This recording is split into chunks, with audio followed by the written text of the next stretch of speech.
हम सबने बचपन में ईमानदार लकड़हारे की कहानी तो जरूर सुनी है ना? लेकिन क्या ये सिर्फ बच्चों के लिए कहानी है? आज हम इसी जानी पहचानी कहानी के पीछे छिपे गहरे सबक को समझने वाले हैं और देखेंगे कि ये हमारे चरित्र और उसके नतीजों के बारे में हमें असल में क्या सिखाती है। तो सवाल ये उठता है कि जब ईमानदारी और एक सुनहरे मौके के बीच किसी एक को चुनना हो तो असल में ज्यादा फायदे का सौदा क्या है? यही वो नैतिक दुविधा है जिसे ये कहानी हमारे सामने रखती है और यकीन मानिए इसके नतीजे काफी कुछ सिखाते हैं।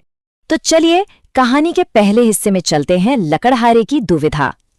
कहानी की शुरुआत होती है एक बहुत ही गरीब लेकिन उससे भी ज्यादा ईमानदार लकड़हारे से, जिसकी पूरी दुनिया, पूरी रोजी रोटी बस उसकी एक अकेली कुल्हाड़ी पर टिकी है।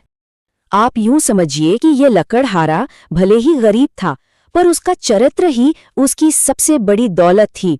और उसके पास सबसे कीमती चीज क्या थी? बस वो एक साधारण सी लोहे की कुल्हाड़ी जिससे वो अपने परिवार का पेट पालता था। और फिर एक दिन वही होता है जिसका उसे डर था। नदी किनारे काम करते करते अचानक उसकी कुल्हाड़ी हाथ से फिसलकर गहरी नदी में जा गिरती है। अब ये सिर्फ एक औजार का खोना नहीं था, ये तो उसकी रोजी रोटी का छिन जाना था। उसके पास इतने पैसे भी नहीं थे कि वो नई खरीद सके, मतलब पूरी तरह से निराशा। अब आता है कहानी का दूसरा हिस्सा, ईमानदारी की परीक्षा। जब लकड़हारा अपनी किस्मत पर बैठकर रो रहा था, तभी नदी से एक दिव्य आत्मा प्रकट होती है। वो उसकी मदद करना चाहती है, लेकिन लकड़हारे को ये जरा भी अंदाजा नहीं था कि ये मदद असल में उसके चरित्र की सबसे बड़ी परीक्षा होने वाली है। और परीक्षा शुरू होती है एक शानदार चमकती हुई सोने की कुल्हाड़ी से। जरा सोचिए, एक गरीब इंसान जिसकी रोजी रोटी छिन गई हो, उसके सामने सोने की कुल्हाड़ी, ये तो उसकी पूरी जिंदगी बदल सकती थी। कितना बड़ा लालच रहा होगा, है ना? आत्मा का सवाल बहुत सीधा और सरल था, क्या यह तुम्हारी है? बस यही वो मोड़ था जहां लकड़हारे को एक बड़े अवसर और अपनी ईमानदारी के बीच फैसला करना था। एक पल और एक जवाब जो उसकी पूरी जिंदगी का फैसला करने वाला था। लेकिन लकड़हारा एक पल के लिए भी नहीं हिचकिचाया। उसने बिना सोचे पूरी सच्चाई से कहा, नहीं, मेरी कुल्हाड़ी तो एक साधारण सी लोहे की थी। देखिए, उसकी ईमानदारी उसके लालच पर कितनी भारी पड़ी। लेकिन रुकिए, परीक्षा अभी खत्म नहीं हुई थी। लकड़हारे की ईमानदारी को एक बार और परखा जाना था। इस बार आत्मा उसके सामने एक चांदी की कुल्हाड़ी पेश करती है। आत्मा ने फिर से वही सवाल किया, अच्छा, ये वाली देखो, क्या ये तुम्हारी है? ये उसके चरित्र की दूसरी और शायद आखिरी परीक्षा थी। और एक बार फिर लकड़हारे ने साफ मना कर दिया। उसका जवाब बिल्कुल नहीं बदला, नहीं, ये भी मेरी नहीं है। उसका चरित्र एकदम मजबूत बना रहा, चाहे लालच सोने का हो या चांदी का। और अब आता है कहानी का तीसरा और सबसे दिलचस्प हिस्सा, सच्चाई का इनाम। अब कहानी उस मोड़ पर पहुंचती है जहां लकड़हारे के मजबूत चरित्र को उसका असली पुरस्कार मिलता है।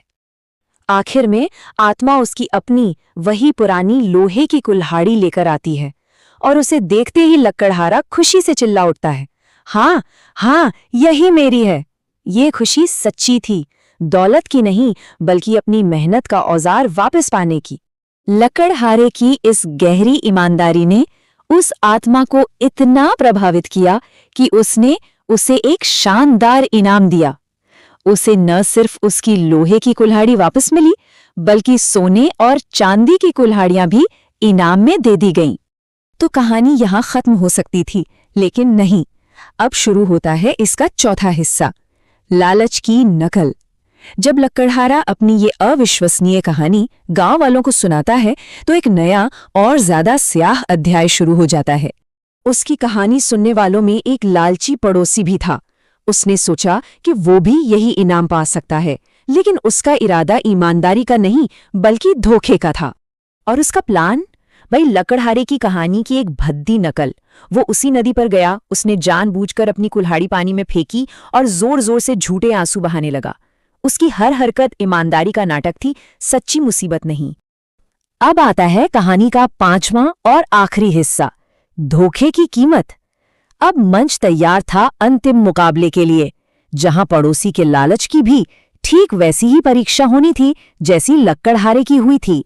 सब कुछ बिल्कुल वैसा ही होता है। आत्मा प्रकट होती है और सीधे सोने की कुल्हाड़ी पेश करती है, लेकिन इस बार सामने खड़ा इंसान और उसके इरादे दोनों ही बिल्कुल अलग थे। और इस बार जवाब क्या था? अरे बिना एक पल की भी देरी किए उस लालची पड़ोसी ने झूठ बोल दिया। हाँ, यही तो है मेरी। उसके लालच ने उसकी अक्ल पर पूरी तरह से पर्दा डाल दिया था। उसके झूठ का नतीजा बहुत तेजी से और बहुत बुरा हुआ। आत्मा को उसके झूठ पर गुस्सा आया और वो सारे कुल्हाड़ियां लेकर गायब हो गई। पड़ोसी को ना तो सोने की कुल्हाड़ी मिली और न ही उसकी अपनी लोहे की कुल्हाड़ी वापस मिली। तो इस पूरी कहानी का सार क्या है? बहुत ही सीधा और साफ। लकड़हारे ने ईमानदारी का रास्ता चुना और उसे सब कुछ मिला। वहीं पड़ोसी ने लालच का रास्ता चुना और उसने अपना सब कुछ खो दिया। दो रास्ते और दो बिल्कुल अलग अलग अंजाम। ये कहानी हमें एक बहुत बड़े सवाल पर सोचने के लिए मजबूर करती है। आखिर एक झूठ की असली कीमत क्या होती है? क्या ये सिर्फ एक कुल्हाड़ी खोना है या उससे कहीं ज्यादा है, जैसे कि खुद पर से भरोसा और अपना सम्मान खो देना? इस पर जरूर सोचिएगा।